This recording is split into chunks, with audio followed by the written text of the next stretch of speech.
慢了，不怕被我踩死？岂有此理！竟敢！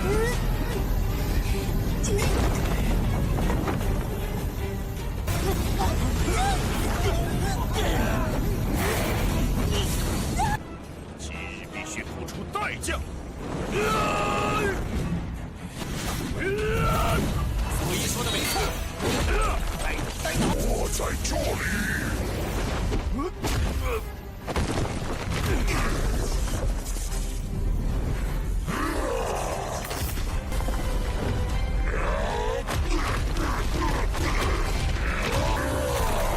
怎么可能？什么天诛？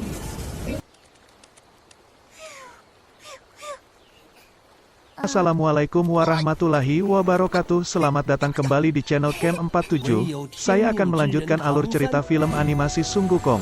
Cuplikan dari episode 1 yang menceritakan rombongan Biksu Tong ditemani Patkei Wucin Sun Gukong dan kuda putih jelmaan dari siluman naga.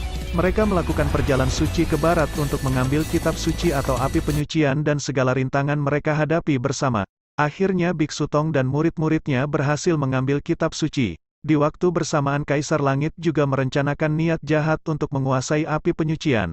Api penyucian mempunyai aura misterius di mana penggunanya bisa mendapatkan kekuatan spiritual yang istimewa. Tapi sayang tujuannya sampai mengorbankan putrinya sendiri yang dibuang ke alam kematian. Karena takut rencananya digagalkan, tidak itu saja Kaisar Langit juga membantai dengan kejam murid-murid Biksu Tong di waktu menyerahkan api penyucian. Mereka yang telah dengan susah payah dalam mengambil kitab suci atau api penyucian. Tujuannya Kaisar Langit ingin menguasai sendiri api penyucian itu. Inilah yang disebut pengabdian dibalas dengan kematian. Langsung ke alur ceritanya episode 2 film animasi Sun Gukong.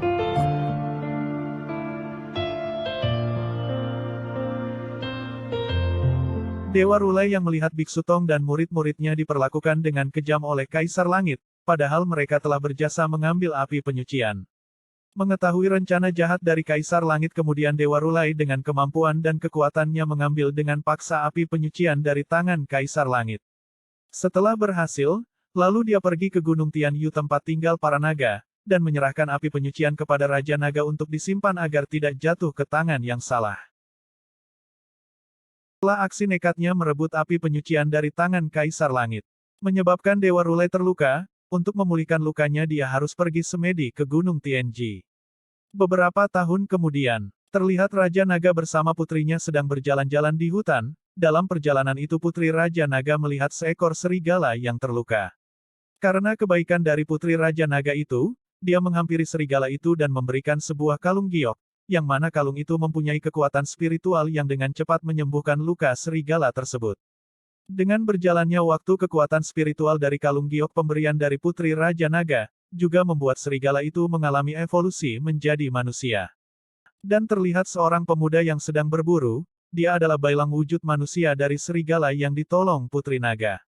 Singkatnya dengan usaha yang gigih ia pun berhasil menangkap satu ikan segar berukuran lumayan besar. Di sana ia juga bertemu dengan Dewa Bumi yang menyapanya dengan akrab, dan tiba-tiba di sela-sela obrolan langit menjadi gelap, serta diikuti angin yang bertiup dengan sangat kencang. Dewa Bumi yang menyadari kalau ini adalah serangan dari para pasukan langit yang turun ke bumi, lalu Dewa Bumi bergegas pergi dan menyuruh Bailang pergi ke tempat yang aman. Bailang pun juga langsung pergi untuk memperingatkan suku naga.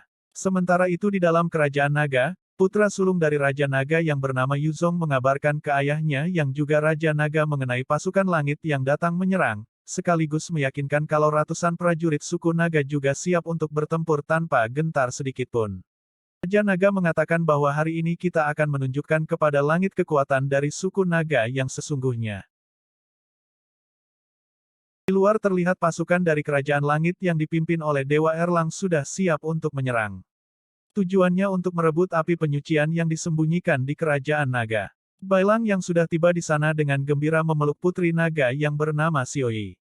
Raja Naga lalu menyuruh Bailang untuk segera pergi karena sebenarnya tak ada sangkut pautnya dengan urusan suku naga, namun Bailang berusaha meyakinkan dirinya untuk ikut bertempur bersama. Pada awalnya Dewa Erlang menyuruh Raja Naga agar menyerahkan api penyucian secara sukarela untuk menghindari pertempuran yang sia-sia, namun Raja Naga menolak dengan keras permintaan Dewa Erlang. Pembicaraan pun semakin memanas, karena Raja Naga terus mengelak tuduhan kalau api penyucian disembunyikan di tempat ini, akhirnya bentrokan antara pasukan langit dan pasukan naga tak terhindarkan. Awalnya Raja Naga dengan mudahnya membantai puluhan prajurit langit sendirian. Begitu pula dengan Yuzong yang juga mewarisi kekuatan roh naga dari ayahnya dengan mudah menghajar pasukan langit. Sampai pada akhirnya Dewa Sangsin, dewa yang menjadi tangan kanan dari Kaisar Langit menyuruh Dewa Erlang agar segera menyelesaikan pertempuran.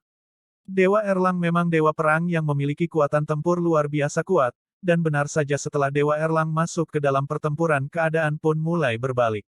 Ia bertarung melawan Raja Naga dan berhasil mengimbanginya, sedangkan Bailang yang membantu berhasil mengalahkan beberapa prajurit langit, meskipun pada akhirnya ia lengah, beruntung Yuzong dapat menyelamatkannya.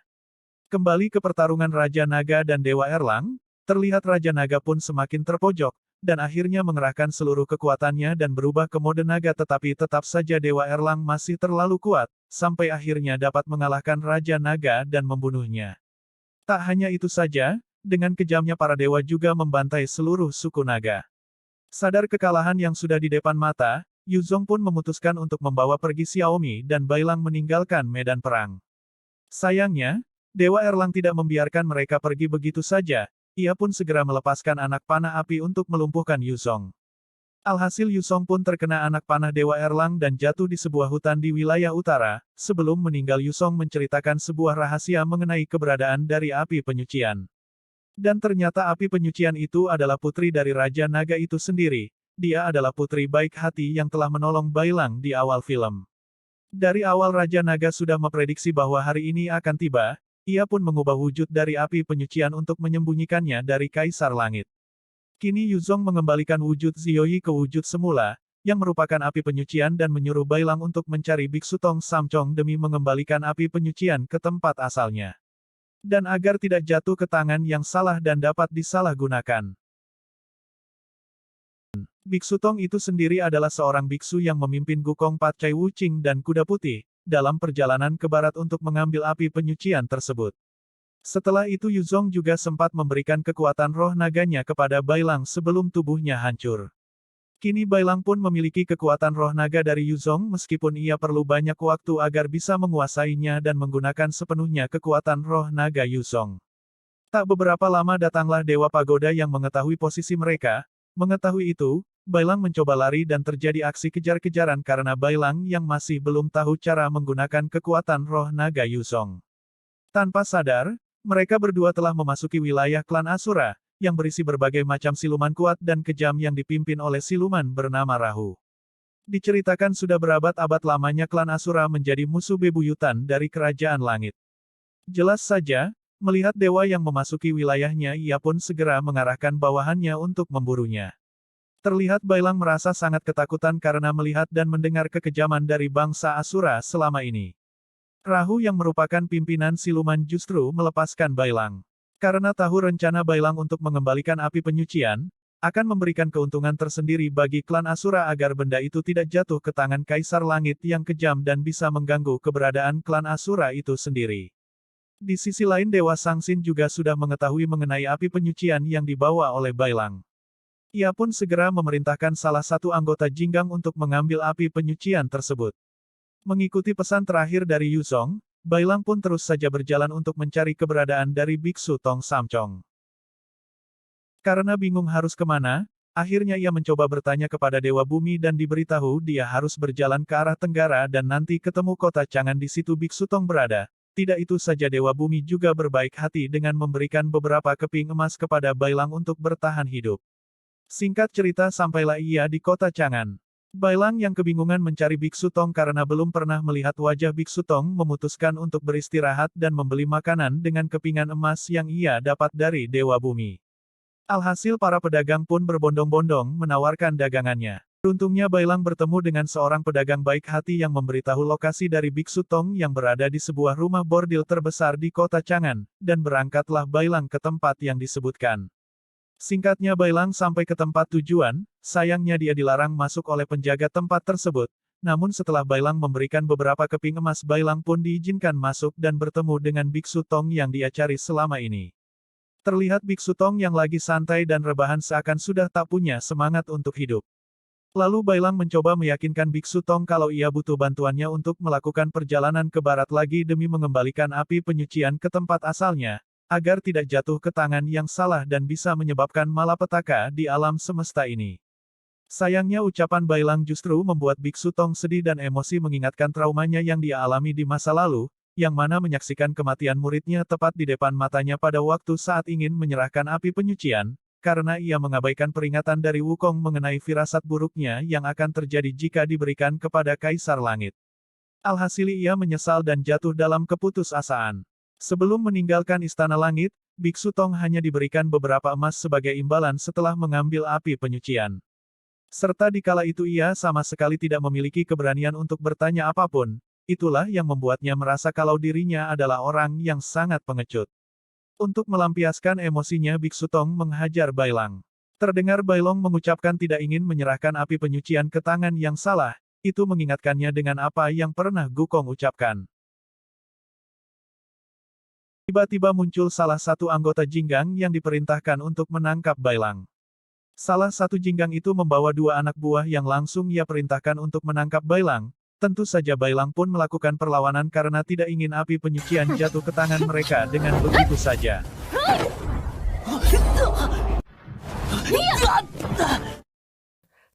Sedangkan Biksu Tong sudah pasrah hanya diam karena tak ingin ikut campur.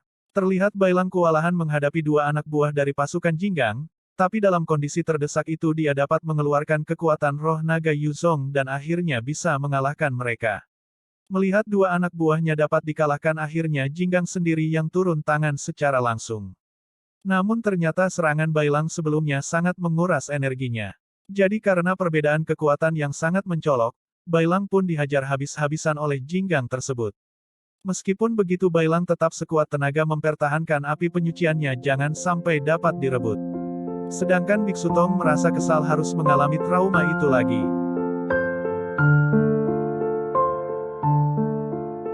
Setelah itu ia ditemui oleh Putri Naga, yang bernama Xiaoyi, yang merupakan perwujudan dari api penyucian dan Xiaoyi mengatakan agar tidak menyerahkan dirinya kepada Kaisar Langit. Dari sini terungkap bahwa ia sebenarnya sudah memperingatkan hal ini kepada Su Wukong, saat itu melalui mimpi. Namun saat Wukong menyampaikan ke Biksu Tong malah menganggap kalau hal itu adalah bisikan iblis yang hanya ingin menggagalkan misi, meskipun pada akhirnya ia pun menyesal karena tidak mendengarkan peringatan dari Wukong. Kembali ke tempat Bailang, ia masih dihajar habis-habisan oleh anggota Jinggang sampai ia pun berteriak, meminta tolong pada Biksu Tong agar bertindak. Sontak hal ini membuat Biksu Tong teringat dengan Gukong yang dulu pernah meminta hal yang sama, karena tidak ingin mengulangi kesalahan untuk kedua kalinya, Biksu Tong pun kembali bangkit dan segera datang untuk membantu Bailang. Ia pun akhirnya menyetujui permintaan Bailang untuk melakukan perjalanan kembali ke barat, untuk mengembalikan api penyucian ke tempat asalnya supaya tidak jatuh ke tangan pihak yang tidak bertanggung jawab. Ternyata Biksu Tong juga merupakan seorang petarung yang hebat, ia bahkan mempersilahkan Jinggang itu untuk segera mundur dan pergi dari sini agar nanti tidak dapat malu karena kalah. Merasa diremehkan Jinggang pun sangat emosi dan marah, maka dikeluarkanlah kekuatan maksimalnya begitu pula dengan Biksu Tong yang membuat pertarungan mereka berlangsung sangat sengit.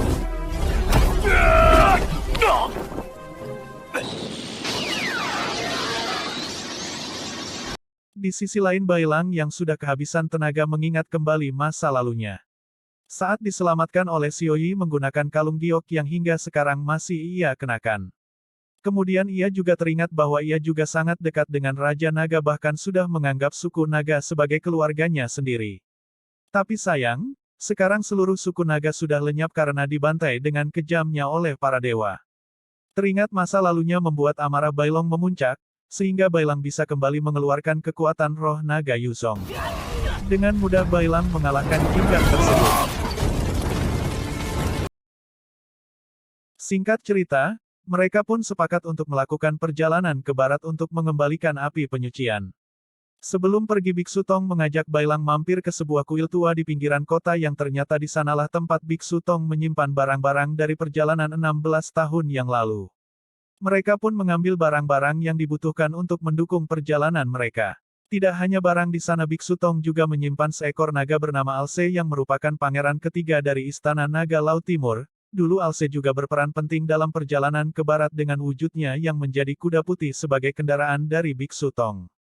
Diceritakan awal Alse sebelum ikut perjalanan ke barat dengan Biksu Tong, Alse sangatlah liar dan brutal yang sama sekali tak menghargai kehidupan, ia banyak membunuh manusia hanya untuk bersenang-senang. Karena itulah Dewa Sangsin mengubahnya menjadi seekor kuda untuk menemani Biksu Tong dalam perjalanan ke barat demi merubah sikapnya yang liar dan brutal.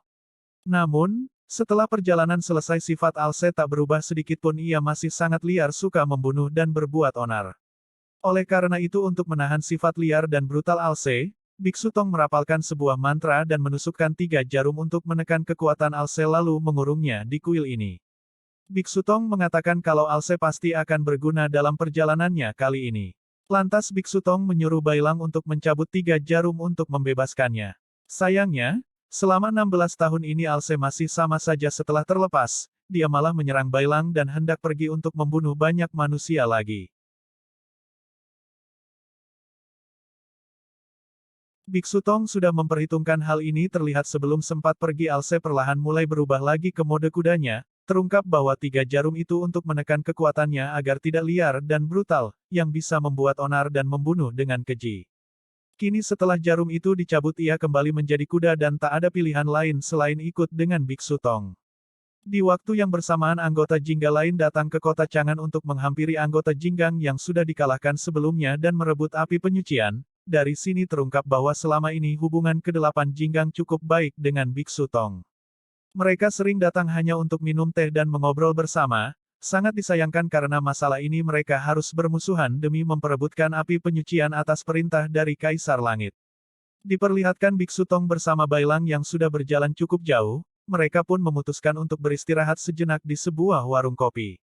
Pemilik warung segera menawarkan hidangan utama mereka, yaitu teh manis merek Jempol, kopi hitam Torabika dan roti daging yang lezat berlapiskan keju yang meleleh. Namun Biksu Tong menolak dan hanya memesan teh dan buah-buahan. Ternyata Biksu Tong sudah merasakan hal yang aneh semenjak ia menginjakkan kakinya di warung ini. Ia dapat melihat pengunjung lain yang terpengaruh oleh sebuah sihir setelah memakan roti daging tersebut. Alse yang mengamati dari kejauhan pun juga merasa demikian. Si pemilik warung, bersama para anak buahnya pun segera bertindak setelah mengetahui Biksu Tong yang tidak terjebak dengan rencananya. Lalu ia menyerang, menjerat dan membawanya ke bawah tanah yang merupakan markas dari para siluman ini. Melihat hal itu Alse pun tak tinggal diam, ia merasa tak ada pilihan lain, ia pun berusaha membantu sebelum wujudnya kembali ke bentuk kuda.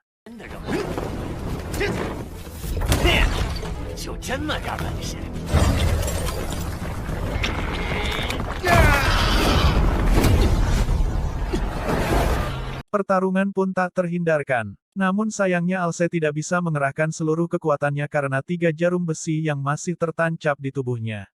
Bahkan ia sendiri kesulitan fokus karena terus menghitung sisa waktu yang ia miliki sampai kembali ke wujud kuda.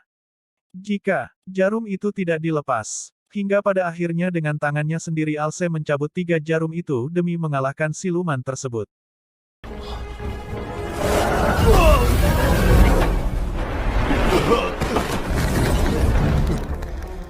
我会宰了你的，走起龙！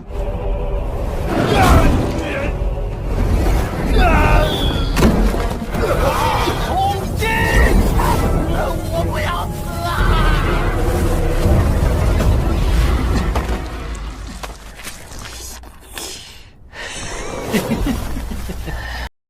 Sedangkan Biksu Tong yang ditarik ke dalam tanah terpisah dengan Bailang. Diperlihatkan Biksu Tong bertemu dengan seorang anak yang juga sedang terperangkap. Anak itu pun lantas mengikuti Biksu Tong karena Biksu Tong memancarkan sebuah cahaya yang mencegah makhluk jahat tidak bisa mendekat. Selain itu Biksu Tong juga berusaha mencari tahu asal-usul dari siluman di tempat ini. Diceritakan pada awalnya tempat ini adalah sebuah desa. Suatu ketika seorang ibu melahirkan bayi yang sangat mengerikan, diduga adalah titisan dari iblis. Sang suami pun berusaha melindungi keluarganya dari amukan warga yang hendak membunuh bayinya.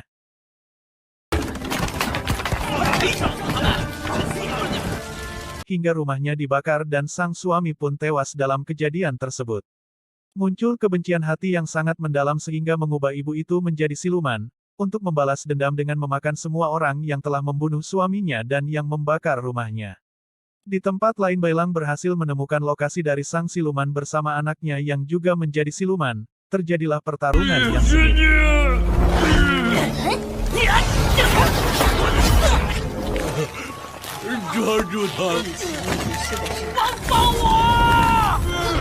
Dengan kekuatan roh naganya Bailang berhasil membakar anak siluman tersebut, sehingga ibu siluman sangat murka dan berniat membunuh Bailang.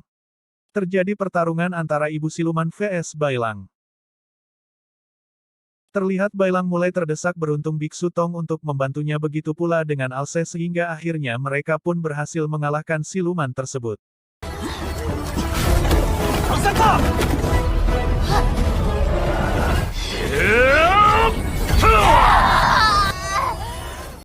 Menjelang kematiannya, ibu siluman teringat kembali masa-masa indah saat ia masih menjadi manusia.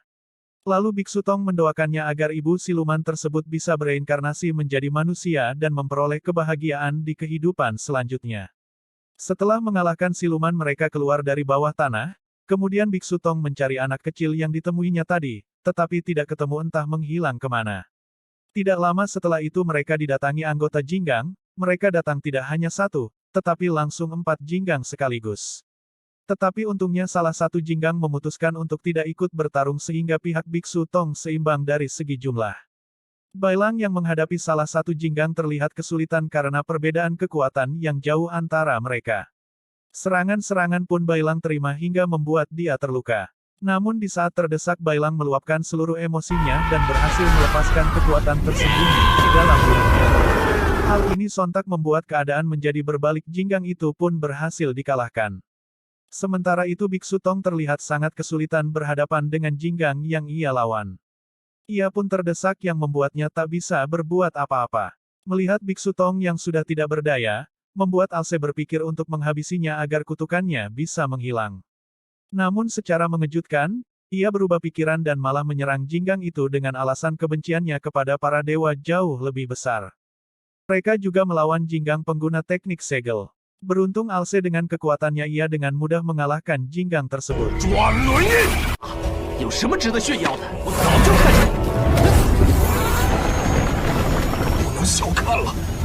Merasa di atas angin akan mendapatkan kemenangan, tiba-tiba datang Dewa Sangsin yang merupakan dewa terkuat di antara para dewa. Dengan mudahnya Alse berhasil diringkus menggunakan jurus cengkraman burung Kuchiyose-nya. Sementara Biksu Tong juga dibuat tidak berdaya dengan dimasukkannya ke dalam jurus ilusi tiada akhir.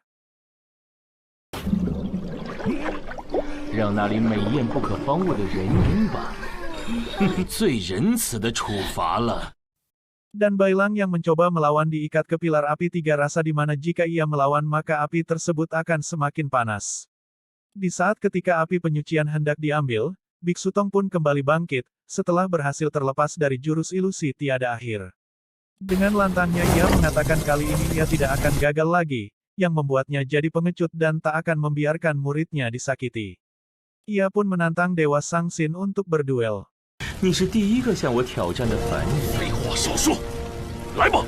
Sebelum duel Biksu Tong vs Dewa Sangsin dimulai, Bailang dapat lolos dari pilar api. Ternyata ia diselamatkan oleh anak kecil yang sebelumnya bertemu dengan Biksu Tong.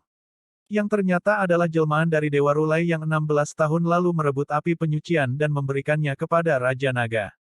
Kini dia datang berniat membantu Biksu Tong untuk mengembalikan api penyucian ke tempat asalnya.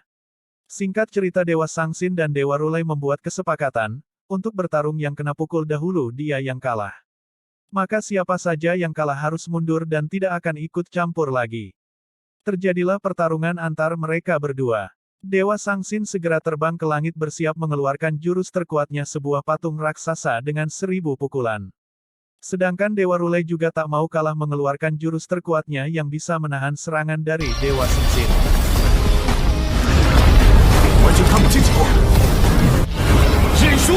Merasa kalau Dewa Sangsin bisa dengan mudah menang, membuat dia kurang fokus, makanya Dewa Rulai memanfaatkan kesempatan itu untuk mendaratkan pukulannya yang telak mengenai badan dari Dewa Sangsin. Alhasil Dewa Rulai yang berhasil memenangkan pertandingan tersebut. Dengan kekalahan itu Dewa Sangsin pun bersedia kembali ke Istana Langit bersama para Jinggang lainnya. Sambil berjalan, Dewa Sangsin menggerutu kalau lain kali mereka takkan seberuntung ini. Sementara itu Biksu Tong juga bersiap melanjutkan perjalanannya. Namun Dewa Rulai harus meninggalkan mereka karena pertarungan tadi sangat menguras energinya dan sebentar lagi bayangannya akan segera lenyap. Sementara itu ternyata tubuh aslinya masih bersemedi di suatu tempat. Sebelum berpisah Dewa Rulai juga memberikan kalung tasbihnya kepada Biksu Tong agar mereka bisa terus terhubung. Dan perjalanan menuju barat untuk mengembalikan api penyucian pun kembali mereka lanjutkan. Sampai bertemu di episode ketiga.